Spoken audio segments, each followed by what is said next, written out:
Sente-se, porque o que a doutora vai dizer aqui pode acabar com esse casamento hoje mesmo, disse Gabriel Montenegro, empurrando a porta da sala de ultrassom,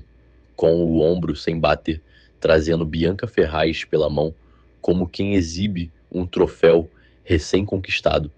Larissa, já deitada na maca, com o guel frio ainda escorrendo pela barriga, sentiu o ar sair dos pulmões de uma vez, como se alguém tivesse arrancado o chão debaixo dela, sem aviso nenhum. A médica, pega de surpresa, segurou o transdutor no ar, olhando de Gabriel para Bianca e depois para Larissa, sem entender por que duas mulheres diferentes disputavam o mesmo espaço numa consulta que deveria pertencer só à gestante e ao marido. Bianca sorriu, um sorriso fino e ensaiado, ajeitando o cabelo escuro atrás da orelha, enquanto se aproximava da tela do monitor, como se tivesse mais direito àquela imagem do que a própria mulher grávida.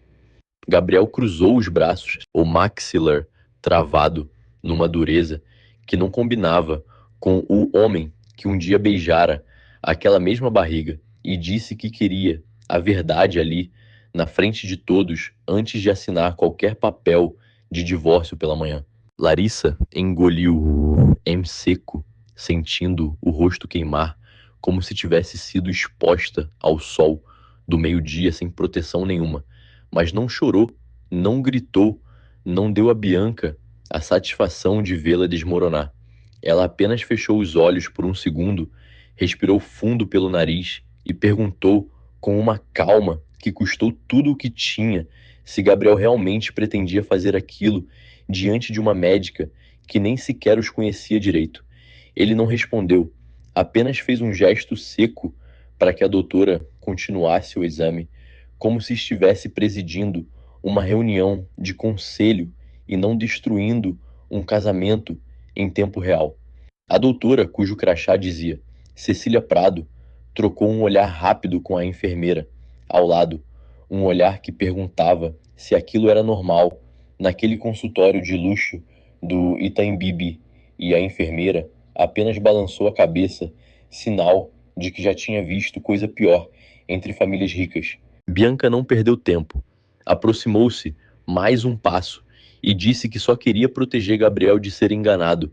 que tinha provas de que aquela gravidez não batia com as datas que Larissa contava, que um homem daquela família não podia carregar nas costas um filho que talvez nem fosse dele. Larissa sentiu o corpo tremer, não de medo, mas de uma raiva antiga que vinha se acumulando havia meses, desde que Gabriel começara a tratá-la como um contrato mal assinado, em vez de uma esposa. Ainda assim, ela manteve a voz baixa quando disse que não devia satisfações a quem tinha entrado ali sem ser chamada, e que se Gabriel tinha dúvidas, deveria tê-las perguntado a ela em casa, e não organizado um espetáculo dentro de uma sala de exame. A doutora Cecília, sentindo a tensão subir de um jeito perigoso, pediu silêncio com um gesto de mão e voltou os olhos para a tela, movendo o transdutor devagar sobre a pele tensa de Larissa. Por um instante, ninguém respirou. Então o som de dois batimentos diferentes, rápidos e sobrepostos, encheu a sala, como um segredo que não pedia licença para existir. A médica franziu a testa, moveu o aparelho um pouco mais para o lado e disse num tom que misturava surpresa profissional, com cuidado, que havia algo naquela imagem que precisava ser confirmado com mais calma antes de qualquer palavra ser dita em voz alta diante de tanta gente. Gabriel, que até então mantinha o rosto fechado como pedra de granito polido, sentiu uma rachadura mínima na própria certeza ao ouvir a hesitação da médica. Bianca, percebendo aquela fresta, tentou preencher o silêncio, dizendo que talvez fosse hora de marcar um exame de paternidade particular num laboratório de sua confiança antes que a família Montenegro perdesse mais tempo com aquela situação. Larissa olhou para o teto por um segundo, sentindo os olhos arderem, mas engoliu de novo a vontade de chorar e perguntou diretamente à médica se havia algum problema com o bebê, porque essa era a única coisa que realmente importava naquele momento para ela. A doutora Cecília respirou fundo, ajustou os óculos e disse que precisava fazer mais uma verificação antes de falar qualquer coisa, mas que Larissa podia ficar tranquila quanto à saúde do que estava vendo na tela. Ela então virou o monitor de leve, de um jeito que só Larissa conseguia enxergar por enquanto, e sussurrou que aquilo exigia paciência, não pressa, e muito menos gente estranha dentro da sala, enquanto ela trabalhava com cuidado. Gabriel, irritado com o tom protetor da médica, insistiu que, como marido, tinha direito a saber tudo ali mesmo sem rodeios. E foi nesse instante que a doutora, pela primeira vez, ergueu a voz o suficiente para dizer que aquele consultório seguia as regras dela, não as dele, por mais montenegro que ele fosse. Bianca, sentindo que perdia terreno, jogou a última cartada que tinha guardado, revelou com um brilho cruel nos olhos que tinha conversado com o doutor Renato Aguiar, médico particular da própria Larissa, antes do casamento, e que ele confirmara existia uma inconsistência nas datas do pré-natal anterior. Larissa sentiu o chão balançar de verdade dessa vez, porque nunca tinha autorizado ninguém a acessar aquele prontuário antigo, e porque o nome de Renato Aguiar despertava nela uma desconfiança que não sabia explicar direito. A doutora Cecília anotou o nome num bloco ao lado do monitor, discretamente, como quem guarda uma peça importante de um quebra-cabeça, e disse que voltaria a falar sobre isso assim que tivesse os dados completos em mãos. A enfermeira, tentando conter a situação, sugeriu que talvez fosse melhor todos saírem da sala para que o exame prosseguisse com a privacidade que qualquer paciente merecia, mas Gabriel recusou com um gesto de cabeça, dizendo que só sairia dali com respostas definitivas na mão. Foi então que a porta se abriu de novo dessa vez, trazendo Fernanda Reis, assistente pessoal de Larissa e sua amiga mais próxima desde a faculdade, que tinha corrido do estacionamento ao ouvir por mensagem que algo grave estava acontecendo na clínica. Fernanda parou no batente, avaliou a cena, em um segundo o rosto pálido de Larissa, o queixo erguido de Bianca, a postura rígida de Gabriel, e disse, sem papas na língua, que aquilo parecia menos uma consulta médica e mais um julgamento público mal disfarçado de zelo conjugal. Gabriel, irritado com a interrupção, pediu que Fernanda se retirasse, mas Larissa segurou o pulso da amiga e pediu que ficasse porque precisava de alguém ali que estivesse do lado dela e não do lado do sobrenome Montenegro. A doutora Cecília, aproveitando a pausa na discussão, aproveitou para verificar novamente as medidas no monitor, movendo o transdutor com mais cuidado, e murmurou quase para si mesma que os números que via não combinavam de jeito nenhum com uma gestação de risco ou com qualquer irregularidade de datas,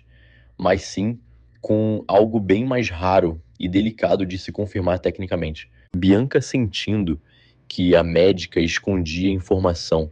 insistiu em saber o que estava sendo dito em voz baixa, mas Cecília respondeu com firmeza que não discutiria hipóteses médicas com quem não constava como paciente nem como acompanhante autorizado naquele prontuário. Gabriel tentou intervir, alegando que Bianca estava ali, a pedido dele, e a médica, sem se abalar, respondeu que a autorização de um marido não se estendia automaticamente a terceiros dentro de uma sala de exame e que se ele insistisse em manter Bianca ali teria que assinar um termo de responsabilidade explicando à administração do hospital por que trouxera duas mulheres diferentes para o mesmo horário de consulta. O silêncio que se seguiu foi pesado o suficiente para que até Bianca perdesse por um instante o brilho de segurança nos olhos. Larissa, sentindo o corpo cansado e o coração ainda mais, perguntou à doutora Cecília, num fio de voz, quando teria os resultados completos, porque não aguentava mais um segundo respirando aquele ar carregado de acusação. A médica respondeu que precisaria de 48 horas para cruzar os dados com o laboratório genético da própria clínica e pediu que todos se retirassem para que pudesse concluir o exame em paz. No corredor, do lado de fora, enquanto Gabriel discutia em voz baixa com um assistente sobre a agenda da tarde, o diretor administrativo da clínica se aproximou, visivelmente incomodado, e perguntou se havia necessidade de chamar a segurança do prédio, já que outros pacientes na sala de espera tinham ouvido os gritos vindos do consultório. Gabriel, ainda com o orgulho ferido pela cena que ele mesmo tinha criado, respondeu secamente que não seria necessário, mas o diretor insistiu, dizendo que aquele tipo de episódio, se repetido, poderia manchar a reputação de discrição que a clínica da família Montenegro cultivava havia décadas entre pacientes que pagavam justamente por privacidade absoluta. Fernanda, ao lado de Larissa, sussurrou que talvez fosse bom para todos que aquele aviso chegasse aos ouvidos certos, porque um escândalo dentro da própria clínica da família seria o tipo de vexame que nem o sobrenome Montenegro conseguiria abafar com facilidade. Bianca, já se preparando para deixar o consultório com a cabeça erguida como se nada tivesse acontecido, sentiu o celular vibrar no bolso da bolsa e, ao verificar a tela discretamente no elevador, viu uma mensagem curta de Renato Aguiar, avisando que precisavam conversar com urgência antes que qualquer outro exame fosse feito, porque alguém da clínica tinha ligado perguntando detalhes estranhos sobre o histórico dela como paciente. Bianca sentiu um arrepio de alarme subir pela espinha, mas manteve o rosto composto, guardando o celular de volta na bolsa antes que as portas do elevador se abrissem no térreo, sem imaginar que aquele mesmo aviso guardado em segredo seria o primeiro fio a puxar todo o esquema que ela tinha construído com tanto cuidado nas últimas semanas. 2 semanas antes daquela manhã, no consultório, Bianca já estava sentada na sala reservada de um restaurante japonês na Faria Lima, deslizando o celular sobre a mesa em direção ao Dr. Renato Aguiar, pedindo que ele lesse com atenção as capturas de tela que tinha preparado com tanto cuidado. Renato, endividado, depois de um investimento mal sucedido em criptomoedas, olhou para os números que Bianca oferecia em troca de um simples telefonema à clínica onde Larissa fazia seu acompanhamento e sentiu que aquele dinheiro resolveria seus problemas mais urgentes sem que ninguém precisasse saber a origem verdadeira da informação. Bianca explicou com a paciência de quem já tinha ensaiado o discurso na frente do espelho, que não precisava de nada ilegal, apenas de uma dúvida plantada, uma inconsistência de datas mencionada de forma casual, o suficiente para fazer Gabriel questionar tudo o que achava saber sobre a gravidez da esposa. Renato hesitou por um instante, lembrando que havia jurado sigilo profissional no dia em que se formou, mas o peso das dívidas falou mais alto que qualquer juramento antigo, e ele aceitou, perguntando apenas até onde Bianca pretendia levar aquela mentira. Ela respondeu sem desviar o olhar que pretendia levá-la até o fim, porque merecia recuperar o lugar que tinha perdido quando Gabriel escolhera se casar com Larissa, por conveniência de negócios, em vez de escolher o amor que os dois tinham construído durante 4 anos antes daquele contrato. Foi ali naquele reservado, com luz baixa e saque intocado, que nasceu o plano de levar Bianca até o consultório no dia do ultrassom, transformando um exame de rotina em palco de humilhação pública. De volta ao presente, na mansão da família, na região dos jardins, Larissa caminhava pelo corredor de mármore claro, sentindo cada passo ecoar como um lembrete da consulta daquela manhã, quando encontrou Otávio Montenegro, parado junto à janela do escritório, observando o jardim com as mãos cruzadas atrás das costas. O patriarca, que todos na empresa chamavam de imperador, por trás das costas, virou-se devagar e perguntou sem rodeios o que tinha realmente acontecido na clínica, porque já tinha recebido um telefonema nervoso da médica Cecília Prado, pedindo para conversar com alguém de confiança da família antes de liberar qualquer resultado oficial. Larissa sentiu um nó na garganta ao perceber que pela primeira vez, desde que entrara naquela família, alguém parecia genuinamente preocupado com ela, e não apenas com a reputação do sobrenome Montenegro estampado em cada prédio da Faria Lima. Ela contou tudo, sem esconder o tremor na voz, quando descreveu o momento em que Gabriel trouxera Bianca para dentro da sala, e Otávio ouviu em silêncio absoluto, os olhos claros, ficando cada vez mais duros a cada detalhe. Quando ela terminou, ele disse algo que a pegou completamente de surpresa, que sabia havia meses sobre o pagamento secreto que Larissa fizera para salvar a empresa do próprio pai de uma falência silenciosa, transferindo quase toda a herança que recebera da avó, sem pedir nada em troca, nem reconhecimento, nem gratidão pública, nem sequer um agradecimento do marido que jurava amá-la. Larissa sentiu as lágrimas finalmente escaparem, não de tristeza, mas do alívio estranho de ser vista por alguém depois de meses se sentindo invisível dentro da própria casa em que morava. Otávio, com a voz mais suave do que qualquer funcionário jamais tinha ouvido dele,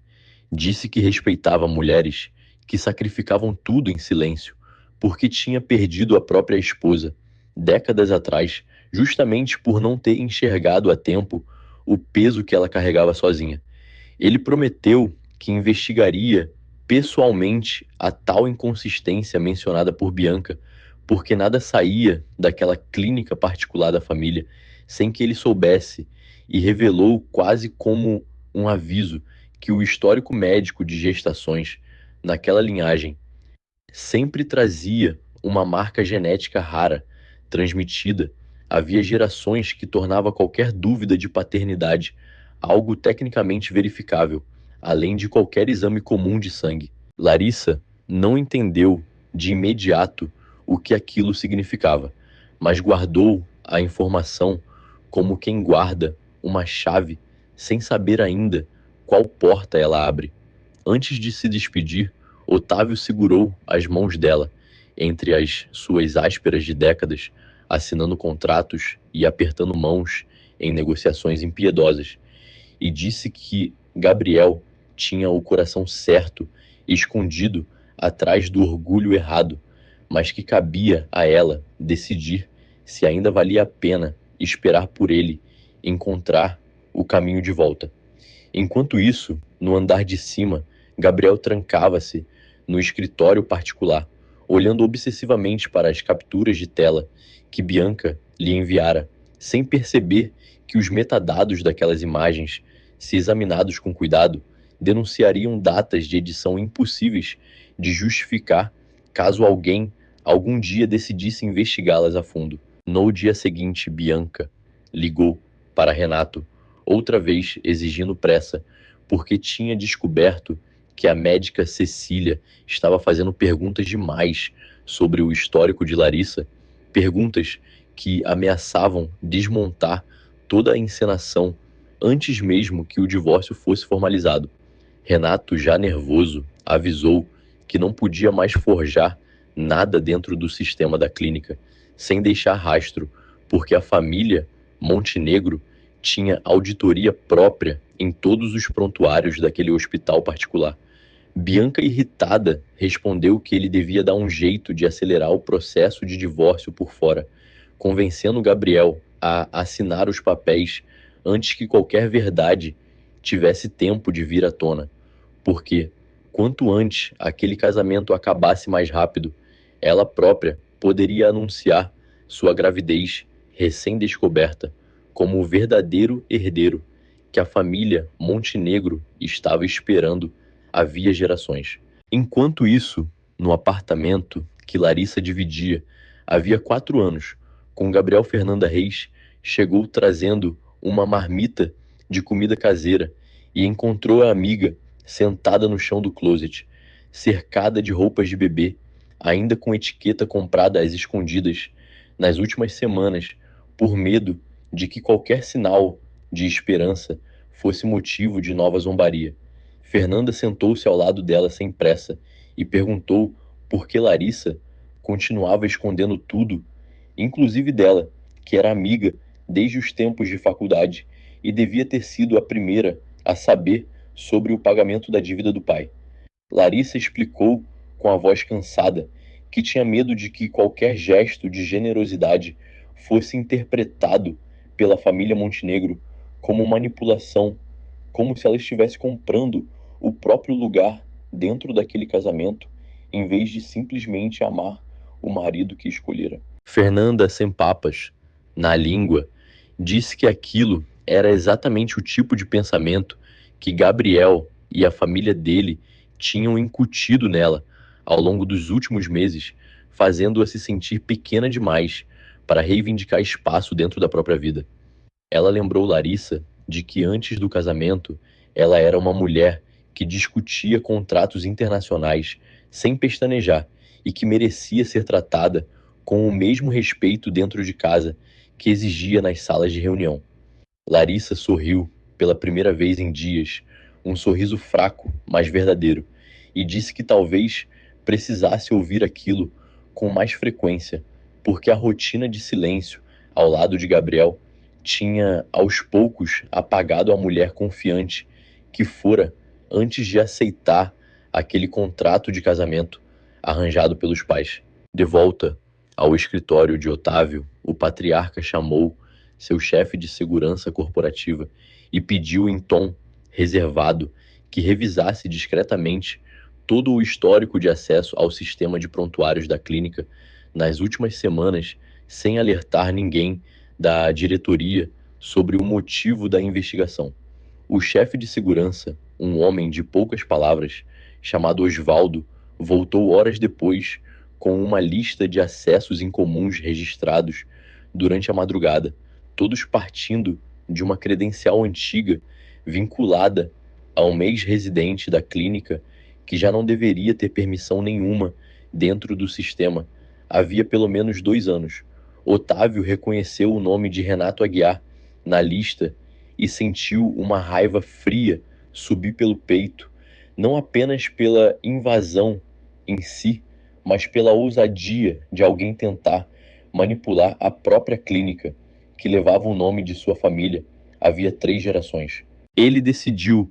então, não confrontar Renato imediatamente, preferindo observar até onde a trama iria antes de agir, porque sabia por experiência de décadas em negociações delicadas que expor um golpe cedo demais só ensinava o adversário a se esconder melhor da próxima vez.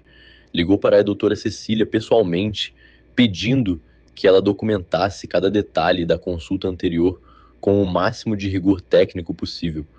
porque aquele material se tornaria fundamental caso a família precisasse provar formalmente perante advogados e talvez até perante a justiça que uma fraude estava sendo arquitetada contra a integridade da própria linhagem Montenegro. Naquela mesma noite, Gabriel, incapaz de dormir, desceu até a adega da mansão, onde sabia que encontraria o pai, porque Otávio tinha o hábito antigo de resolver os próprios fantasmas diante de uma taça de vinho, quando o dia trazia problemas demais para caber dentro da cabeça. Encontrou o pai sentado sozinho, olhando para uma garrafa que nunca chegava a abrir e perguntou com uma vulnerabilidade rara na voz se ele achava que Larissa realmente escondia algo grave, ou se aquilo tudo não passava do medo antigo de Gabriel de repetir o próprio pai, que também tinha sido traído havia décadas por alguém em quem confiava. Otávio observou o filho por um longo momento antes de responder e disse que a diferença entre desconfiança saudável e destrutiva estava sempre na forma como a pessoa investigava a verdade com cuidado e discrição, ou com espetáculo e humilhação pública. Eu não sei mais em quem confiar, pai, admitiu Gabriel, a voz rachando de um jeito que ele jamais permitiria diante de qualquer outra pessoa da diretoria. Otávio respondeu que confiança não era um sentimento que se recuperava de uma vez, mas um músculo que se reconstruía aos poucos através de perguntas feitas com respeito, em vez de acusações feitas com plateia, e completou dizendo que talvez fosse hora de Gabriel conversar diretamente com Larissa, em particular, antes de deixar qualquer terceira pessoa decidir o rumo daquele casamento por eles. Gabriel assentiu, sentindo pela primeira vez em semanas que talvez tivesse agido rápido demais, movido mais pelo medo de ser enganado do que por qualquer prova concreta que realmente sustentasse as acusações de Bianca. No dia seguinte, tentando seguir o conselho do pai, Gabriel enviou uma mensagem pedindo para conversar a sós com Larissa naquela noite, mas ela, ainda ferida pela cena na clínica, respondeu apenas que precisava de mais tempo antes de sentar frente a frente com ele, sem testemunhas, porque não confiava mais em ficar sozinha numa sala onde ele pudesse de novo mudar de ideia sob pressão de qualquer nova mentira que Bianca inventasse. Gabriel leu a resposta várias vezes, sentindo o peso de cada palavra, e percebeu que reconstruir aquele casamento exigiria paciência que ele nunca tinha precisado exercitar antes em toda a vida de decisões rápidas e comando imediato dentro da empresa da família. A sala de reuniões do Grupo Império Montenegro, no 30º andar de um prédio espelhado da Faria Lima, estava lotada quando Gabriel se levantou e bateu de leve na mesa de vidro para pedir silêncio, anunciando sem aviso prévio a ninguém da diretoria que pretendia formalizar o divórcio de Larissa Duarte Montenegro ainda naquela semana. Um murmúrio grave percorreu a sala, porque todos ali sabiam que o casamento entre os dois tinha sido a âncora que estabilizara as ações do grupo depois da fusão com a empresa do pai de Larissa,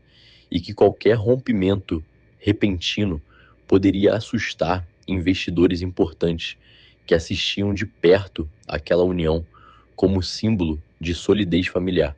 Otávio, sentado na cabeceira da longa mesa, cruzou os dedos diante do rosto e perguntou com uma calma perigosa se Gabriel tinha plena consciência do que estava prestes a destruir, apenas por causa de suspeitas ainda não confirmadas por nenhum documento oficial. Larissa entrou na sala exatamente naquele instante, convocada por um bilhete anônimo deixado em sua mesa horas antes, e sentiu todos os olhares se voltarem para ela como lâminas silenciosas.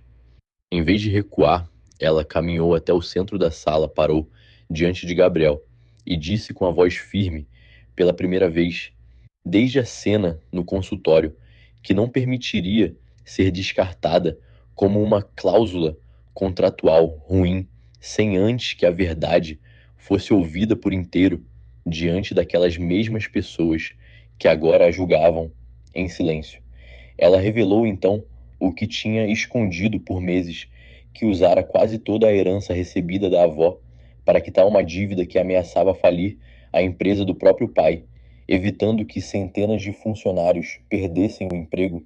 e que fizera isso sem pedir nada em troca, nem reconhecimento, nem sequer uma palavra de agradecimento do marido, que agora a acusava sem provas concretas. O silêncio que se seguiu foi cortante, e Gabriel sentiu o rosto esquentar diante da diretoria inteira, porque nunca soubera daquele sacrifício. Nunca imaginara que a mulher que tratara com tanta frieza Nos últimos meses, tinha silenciosamente salvado parte do próprio patrimônio da família dela, para proteger a reputação do sobrenome Montenegro perante o mercado. Antes que ele conseguisse formular qualquer resposta, Bianca, sentada discretamente numa cadeira encostada à parede, levou a mão ao peito e simulou uma tontura repentina, deixando escapar um gemido baixo que imediatamente desviou a atenção de todos para ela, interrompendo a confissão de Larissa no momento mais desconfortável possível para os planos da própria Bianca. Gabriel correu até ela, por puro reflexo, um gesto automático que fez Larissa sentir uma pontada no peito, mais dolorosa do que qualquer acusação pública.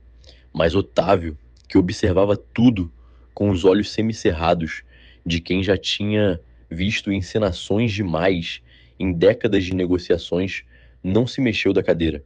Ele apenas perguntou, num tom seco, que cortou o alvoroço, se alguém tinha um copo de água, e se a doutora Cecília Prado, que por coincidência estava na própria clínica do prédio, ao lado poderia ser chamada para examinar Bianca com calma, já que aquele mal-estar parecia sério demais para ser ignorado. Bianca, pega de surpresa pela sugestão, tentou recusar educadamente, dizendo que já estava melhor e que não precisava de mais nenhum médico naquele momento.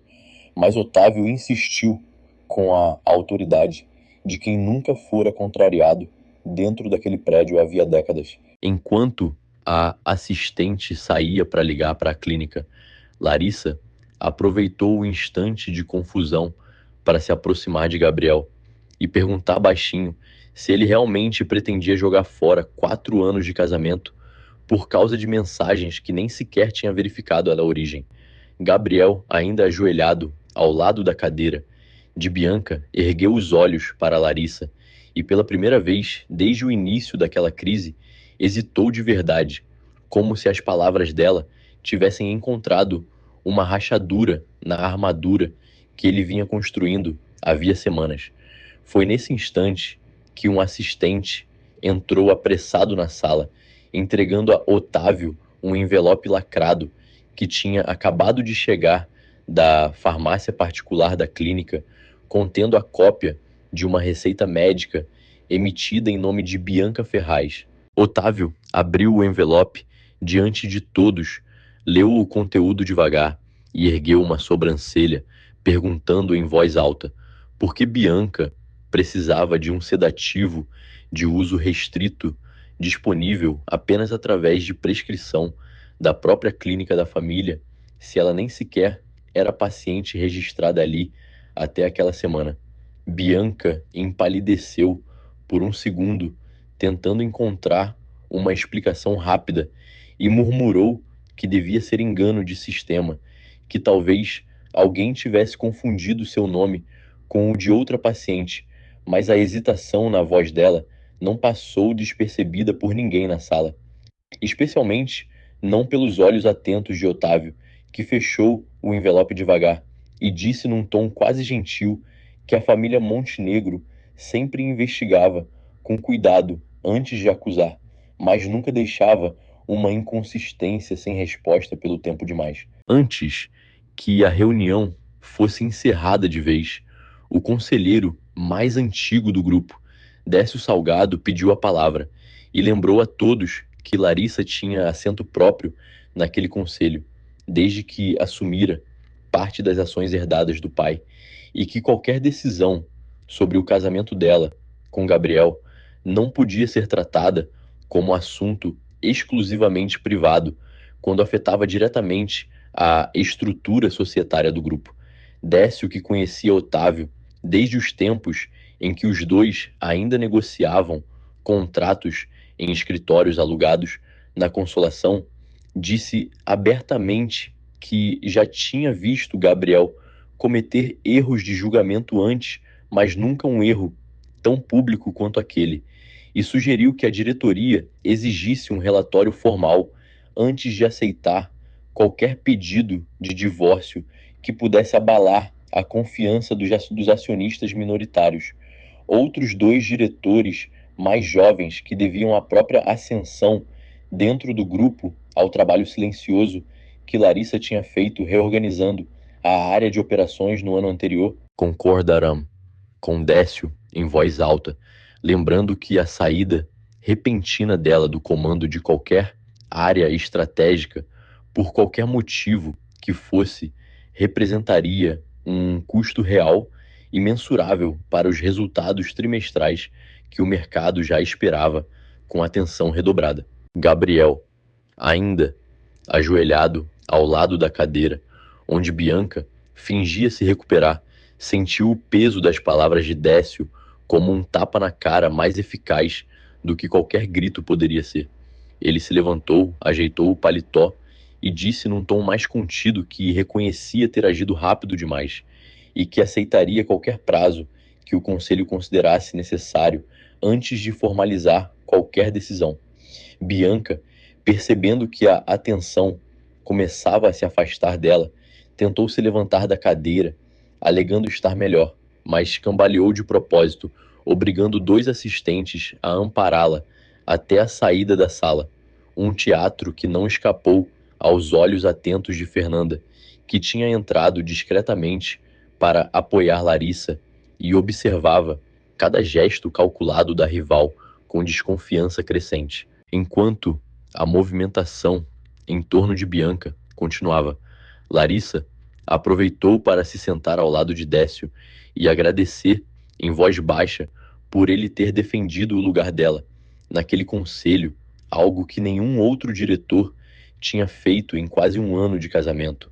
Décio respondeu que não fazia mais que justiça porque tinha acompanhado de perto o esforço de Larissa para profissionalizar áreas inteiras do grupo que antes operavam de forma improvisada e que seria uma injustiça histórica deixá-la ser descartada por fofocas mal disfarçadas de escândalo familiar. Larissa sentiu pela primeira vez, desde o início daquela crise, que não estava sozinha dentro daquele prédio de vidro e aço, e aquilo lhe deu forças para permanecer erguida, mesmo com o corpo ainda tremendo por dentro. A assistente,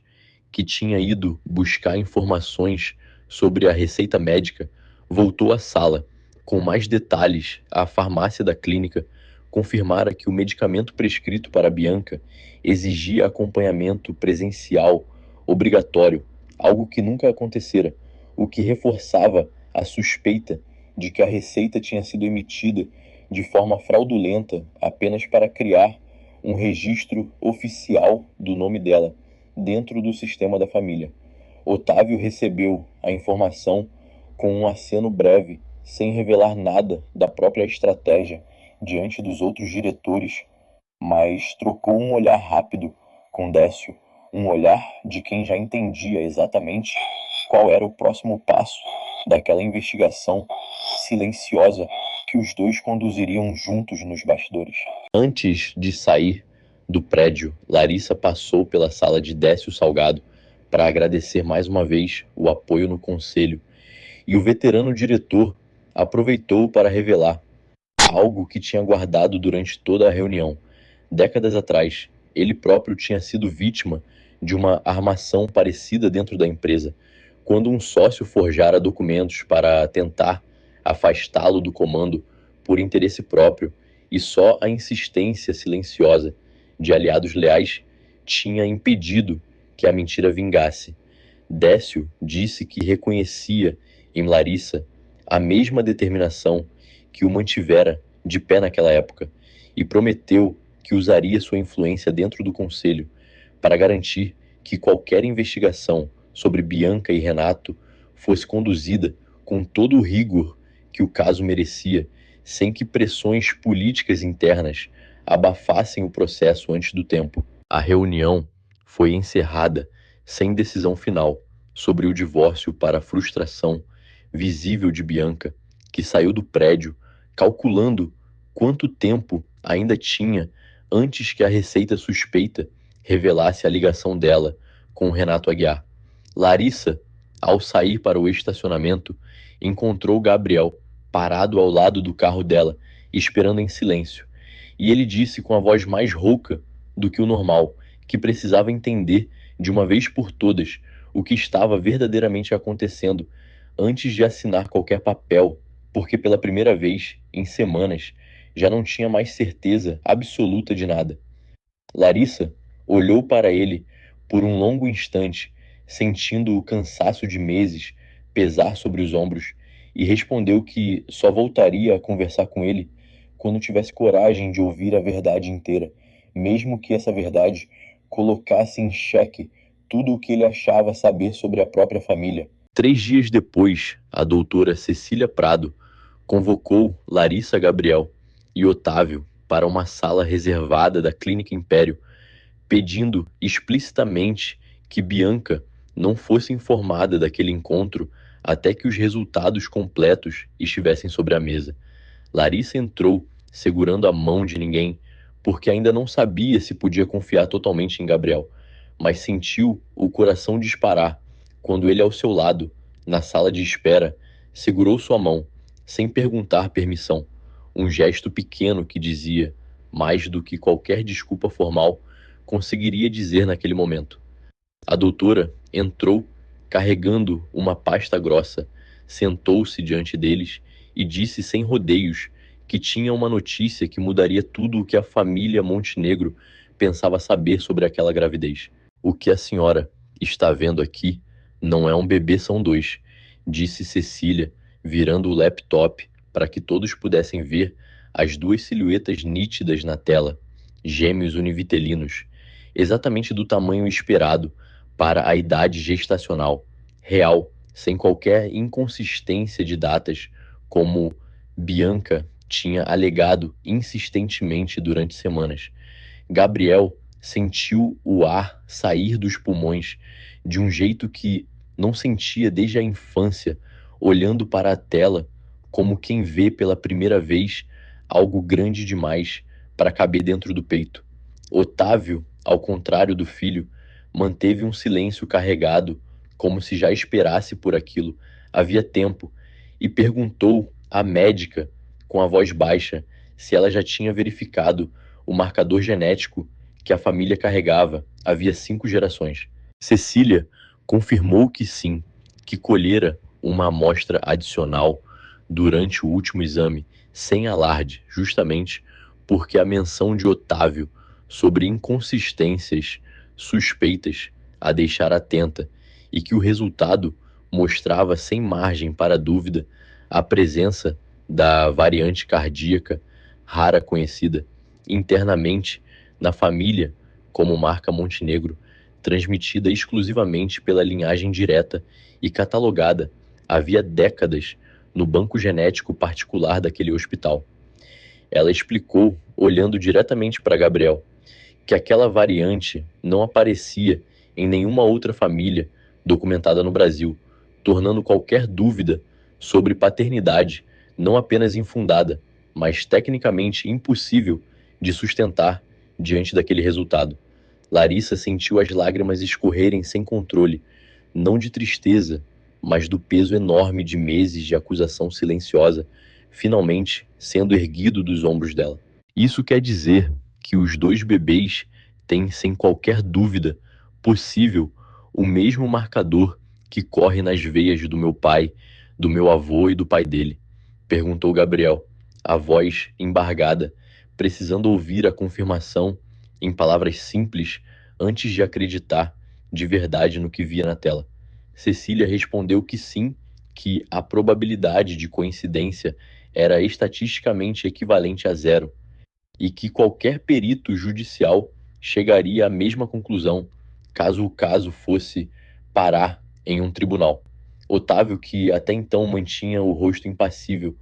fechou os olhos por um segundo, como quem finalmente solta um peso carregado. Havia semanas, e disse num fio de voz que ninguém ali reconhecia como sendo dele,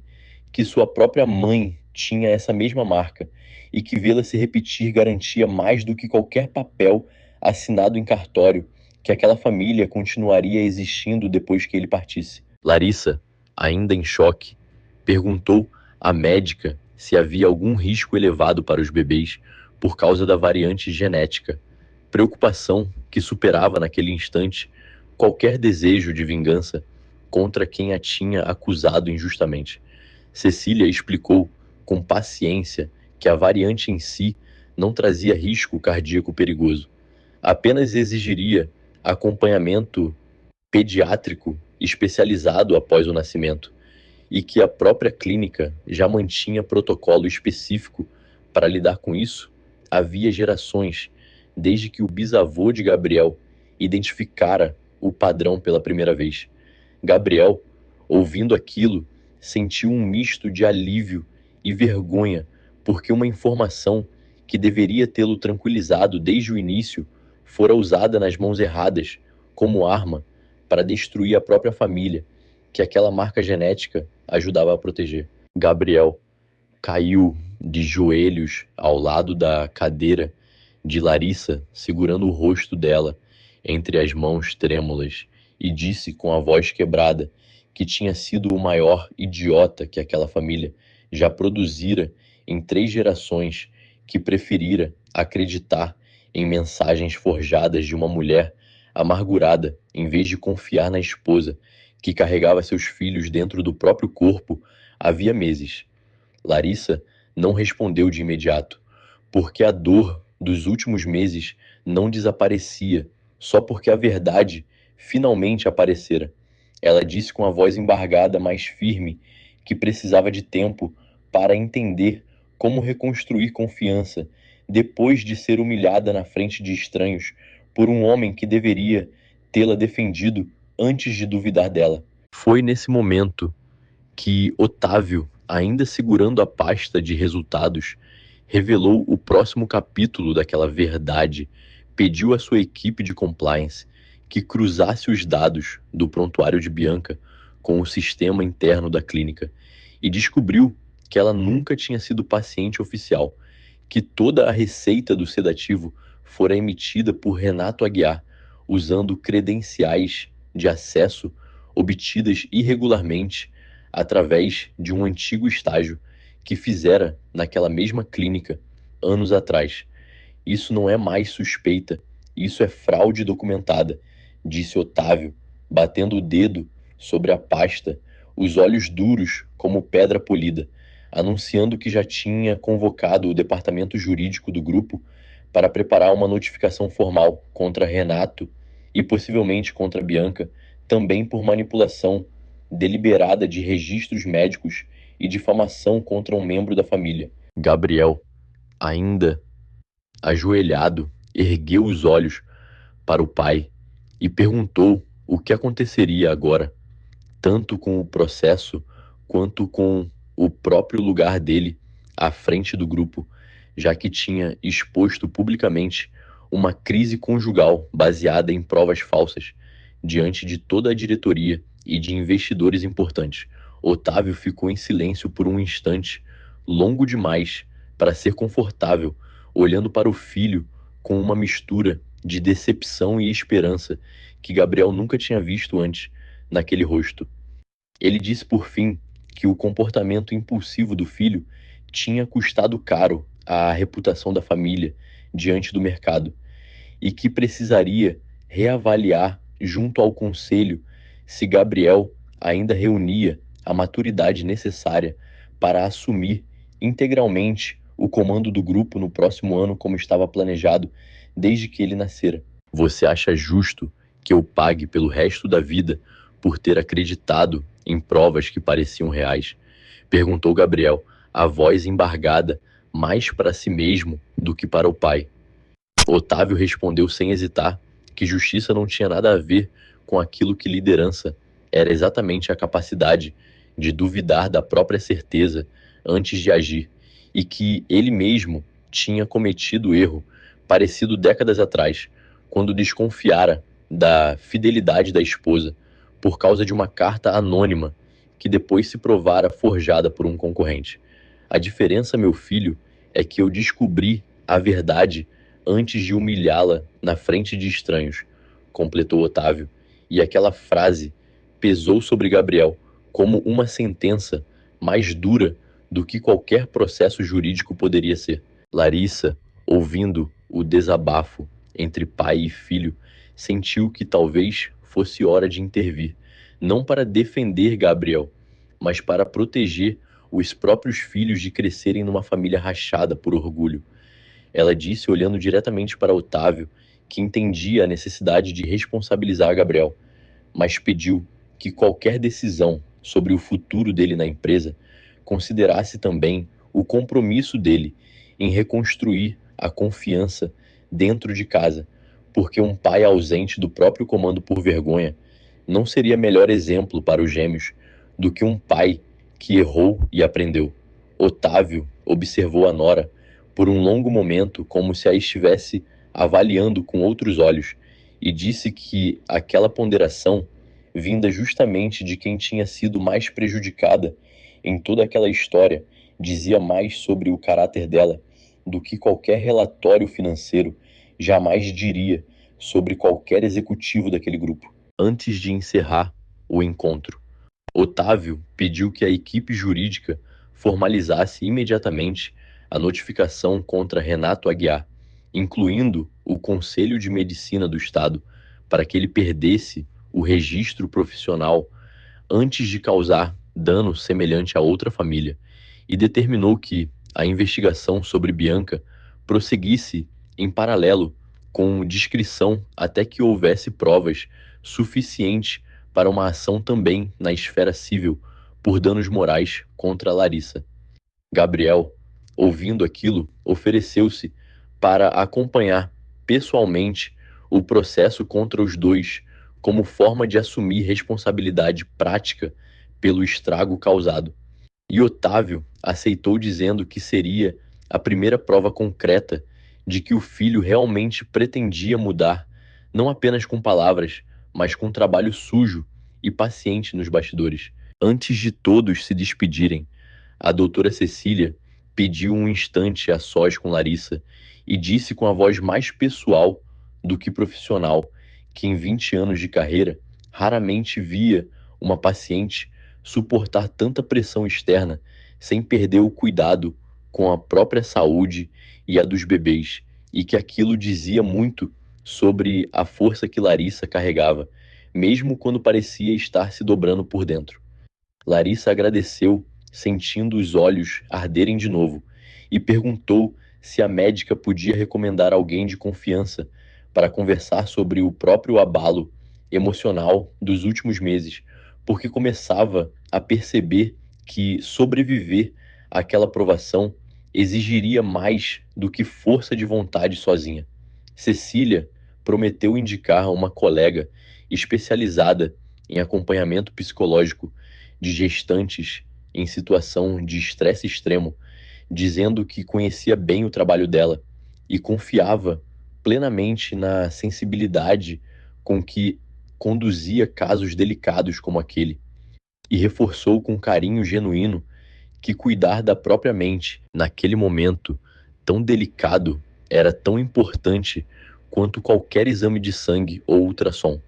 Antes de se despedirem, a médica acrescentou com um sorriso cansado, mas sincero,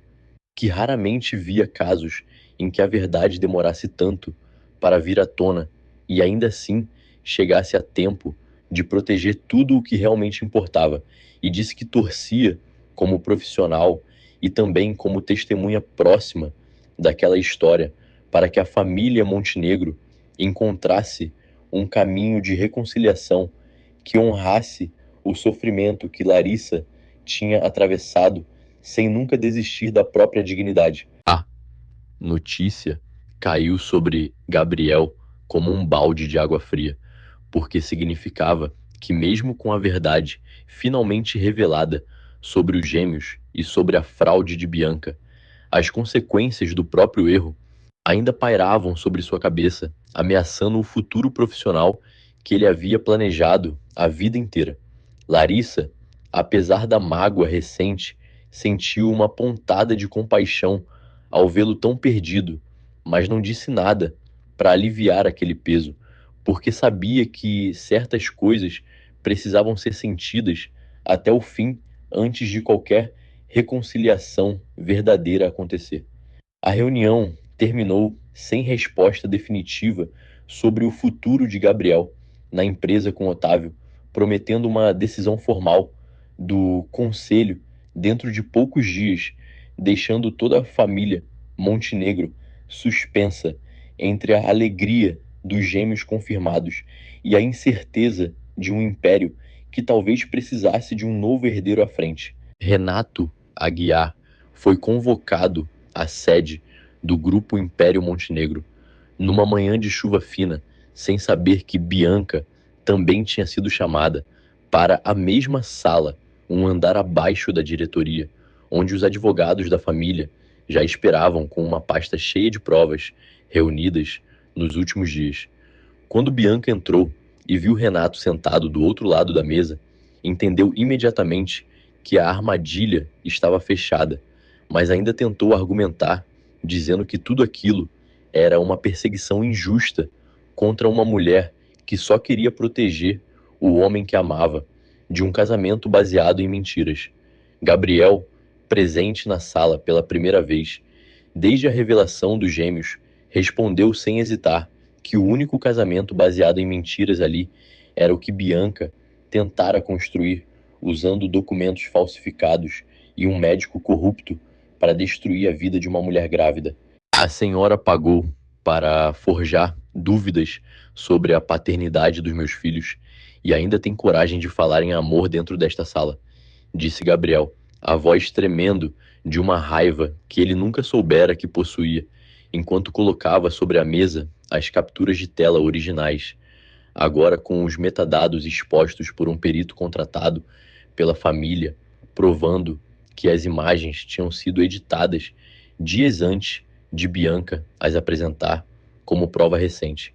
Renato, encurralado, tentou negociar imunidade em troca de depor contra Bianca,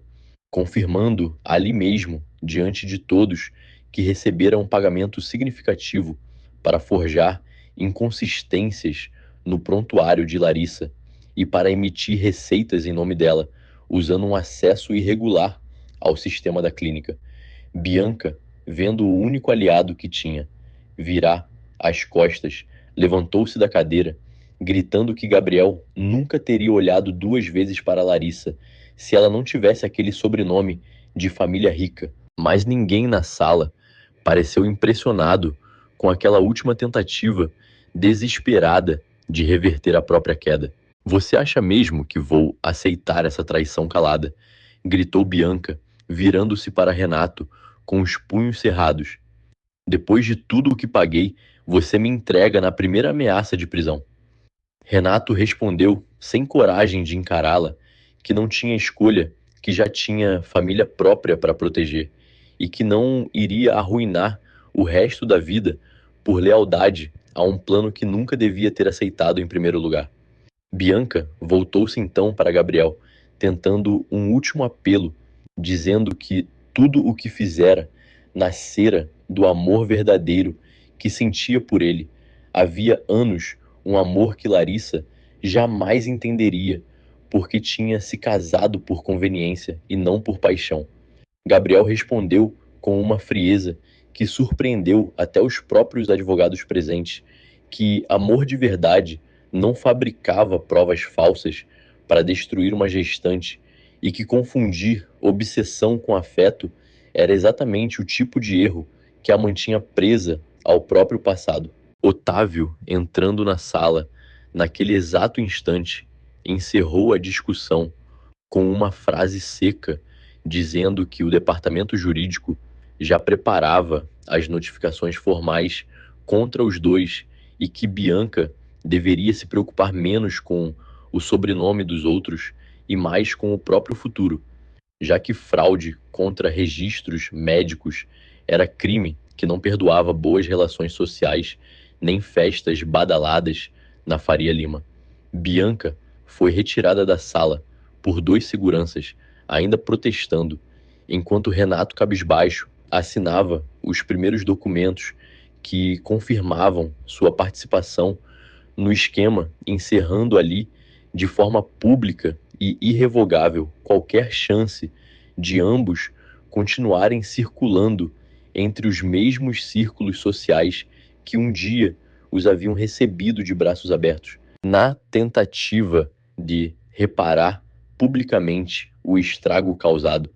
Gabriel decidiu conceder uma entrevista a um jornal econômico de peso,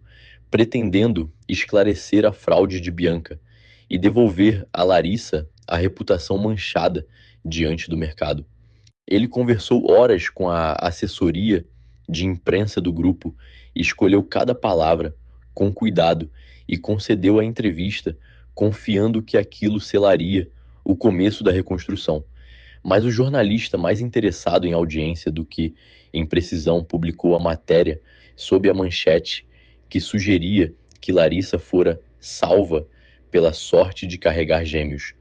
como se a legitimidade dela como esposa dependesse do resultado de um exame genético e não da própria dignidade violada durante meses de desconfiança injusta. Larissa leu a matéria pela manhã sentada à mesa da cozinha e sentiu a raiva voltar com força total, porque mais uma vez sua história tinha sido contada por outra pessoa reduzida a um detalhe biológico conveniente, em vez de reconhecida como a injustiça que de fato fora. Ligou para Gabriel, gritando algo que nunca tinha feito antes, em todo o casamento, perguntando como ele podia ter permitido que sua dor virasse manchete de jornal, sem nem ao menos mostrar o texto a ela antes da publicação. Gabriel tentou se explicar, dizendo que a intenção era limpar o nome dela, mas Larissa respondeu que boas intenções não bastavam mais, que ele continuava tomando decisões sobre a vida dela, sem perguntar exatamente como fizera na sala de ultrassom semanas atrás. Eu não preciso que você me defenda em público, Gabriel. Eu preciso que você me escute em particular antes de fazer qualquer coisa, disse Larissa, a voz tremendo de indignação, e desligou o telefone sem esperar resposta, cancelando o encontro que os dois tinham combinado para aquela mesma tarde. Gabriel ficou parado no meio do escritório, o celular ainda na mão, sentindo que tinha estragado tudo de novo, bem no momento em que achava estar reconstruindo alguma confiança, e percebeu, talvez pela primeira vez, com clareza total, que reparar um erro exigia mais do que boa vontade, exigia aprender a consultar antes de agir, algo que toda a vida de comando dentro do grupo nunca tinha lhe ensinado a fazer. Durante os dias seguintes, Gabriel não insistiu em ligações nem em visitas surpresa. Escreveu apenas um bilhete curto pedindo desculpas pela entrevista e informando que retiraria formalmente a matéria do ar caso ela quisesse, sem cobrar resposta imediata. Larissa, vendo aquele recuo respeitoso pela primeira vez em meses, começou a reconsiderar a rispidez da própria reação, entendendo que talvez estivesse cobrando de Gabriel uma perfeição instantânea que nem ela mesma conseguiria entregar depois de um trauma tão recente. Foi Fernanda quem sugeriu numa tarde qualquer, tomando café no terraço do apartamento, que talvez a melhor forma de testar se Gabriel realmente tinha mudado não fosse através de grandes gestos públicos, mas de pequenas atitudes diárias, sustentadas ao longo do tempo, sem plateia nenhuma para impressionar. Depois daquela semana tensa, Gabriel foi até o apartamento onde Larissa tinha se instalado temporariamente, levando consigo não flores nem joias, mas uma pasta com os relatórios médicos completos dos gêmeos e uma carta escrita à mão, algo que ele nunca tinha feito antes em toda a vida adulta. Larissa abriu a porta, viu o marido parado ali, com olheiras profundas e a gravata torta, e disse, antes que ele conseguisse falar qualquer coisa, que palavras bonitas não apagavam a cena da clínica, que ela precisava ver, ações concretas antes de voltar a confiar em qualquer promessa vinda dele. Gabriel assentiu, guardou a carta no bolso, sem insistir para que ela lesse ali mesmo, e perguntou apenas se podia acompanhá-la à próxima consulta pré-natal, não como marido, exigindo lugar, mas como pai, pedindo permissão para estar presente. Ela hesitou, olhando para aquele homem que tanto a tinha machucado, mas percebeu algo diferente no jeito como ele esperava resposta, sem pressionar, sem me exigir, apenas esperando com as mãos entrelaçadas na frente do corpo, como um réu diante de sentença. Larissa disse que sim, mas avisou que aquilo não significava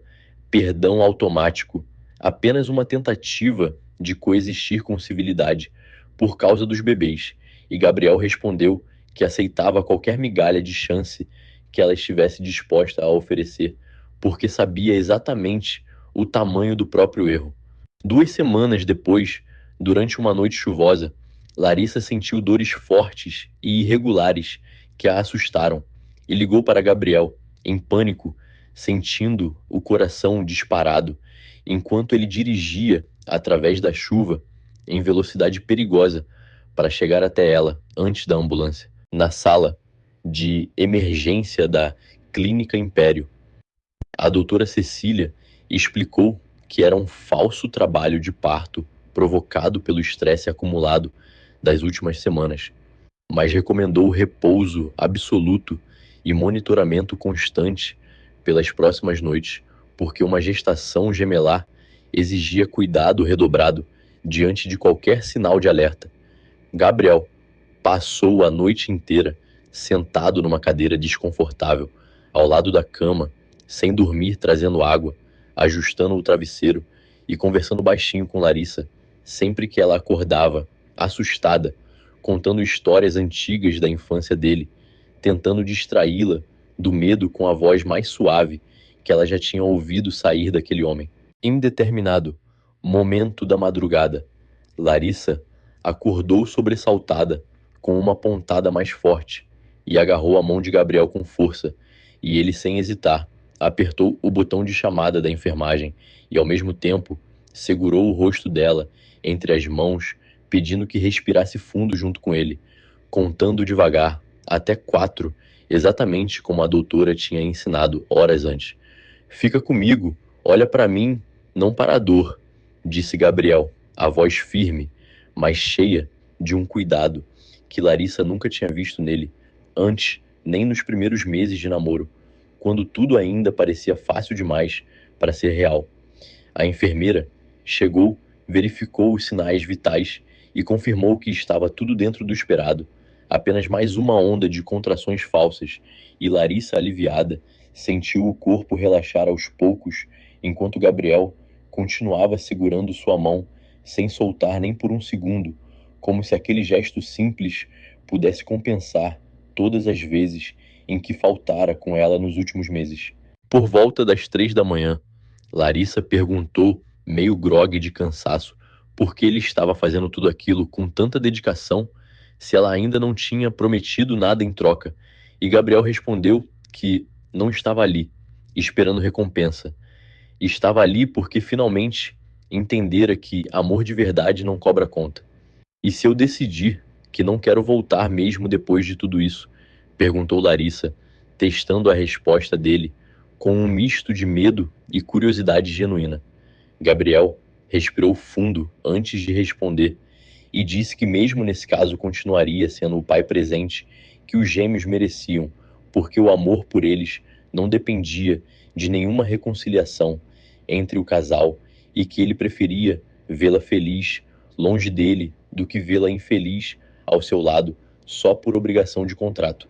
Aquela resposta inesperadamente madura pegou Larissa de surpresa e foi naquele instante, mais do que em qualquer discurso ensaiado, que ela sentiu a primeira fresta real de confiança se abrir de novo dentro do peito. Ela sorriu pela primeira vez em semanas, um sorriso pequeno, mas real,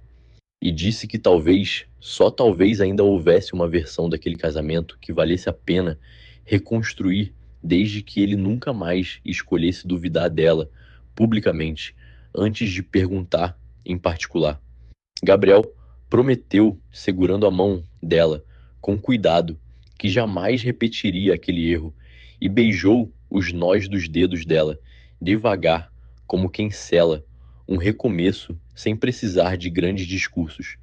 Na manhã seguinte, o conselho do Grupo Império Montenegro se reuniu para decidir o futuro de Gabriel à frente da empresa. E Otávio, depois de ouvir cada diretor, anunciou que Gabriel manteria o cargo,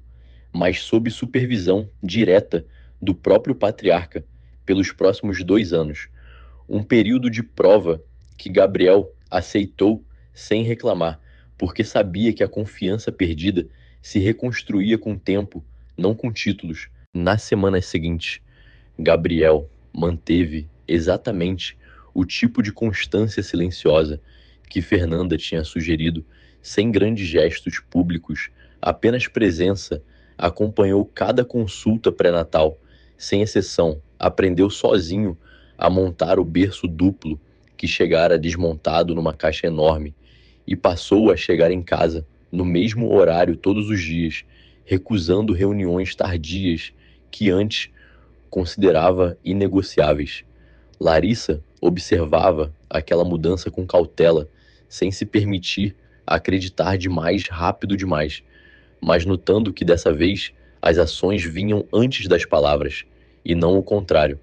Numa noite qualquer, encontrou a carta que ele tinha deixado semanas atrás, ainda fechada dentro da gaveta da cômoda, e finalmente decidiu abri-la, lendo cada linha, escrita à mão cheia de erros de caligrafia que denunciavam a falta de prática, mas também cheia de uma sinceridade que nenhum discurso ensaiado em sala de reunião jamais alcançaria. O processo contra Renato Aguiar terminou com a cassação definitiva do registro médico dele pelo Conselho Regional e Bianca processada civilmente pela família. Montenegro foi condenada a indenizar Larissa por danos morais, além de ver seu nome afastado de forma definitiva dos círculos sociais que antes a recebiam de braços abertos em toda a Faria Lima. Gabriel, cumprindo a promessa feita ao pai, participou de cada audiência, de cada reunião com os advogados, tratando aquele trabalho árduo como uma penitência necessária, não por obrigação imposta de fora, mas por convicção genuína de que precisava reparar com as próprias mãos o estrago que ajudara a causar. 6 meses depois, num domingo ensolarado no jardim da mansão dos Jardins, Larissa segurava os gêmeos recém-nascidos no colo, enquanto Otávio, pela primeira vez em décadas, sorria abertamente diante de toda a família reunida para o batizado, chamando as crianças de verdadeiros herdeiros do que ele tinha construído a vida inteira, não apenas pelo sangue, mas pela coragem que a mãe delas tinha demonstrado em cada momento daquela aprovação. Fernanda, segurando uma taça de suco perto da mesa de doces, observava tudo com os olhos marejados, orgulhosa da amiga que tinha visto renascer da própria dor, sem perder a essência de quem sempre fora. Décio Salgado, já bastante idoso, ergueu a taça num brinde improvisado, dizendo em voz alta que aquele grupo empresarial só continuava de pé porque tinha à frente dele pessoas capazes de reconhecer os próprios erros, em vez de escondê-los atrás do sobrenome. Gabriel, ao lado da esposa, observava a cena com os olhos marejados, sabendo que tinha quase perdido tudo por orgulho e desconfiança. E jurou em silêncio, olhando para os 2 pequenos rostos adormecidos, que passaria o resto da vida provando todos os dias que merecia aquela segunda chance que Larissa, contra todas as evidências do próprio coração ferido, tinha decidido lhe dar. Larissa, sentindo o peso quentinho dos filhos nos braços e o calor da mão de Gabriel, apoiada de leve nas costas dela, permitiu-se finalmente acreditar que a história dos dois não precisava terminar no dia em que ele a humilhara diante de estranhos, porque o final de verdade se escrevia ali, naquele jardim, entre risos de família, e a promessa renovada de um recomeço que os dois juntos tinham escolhido honrar.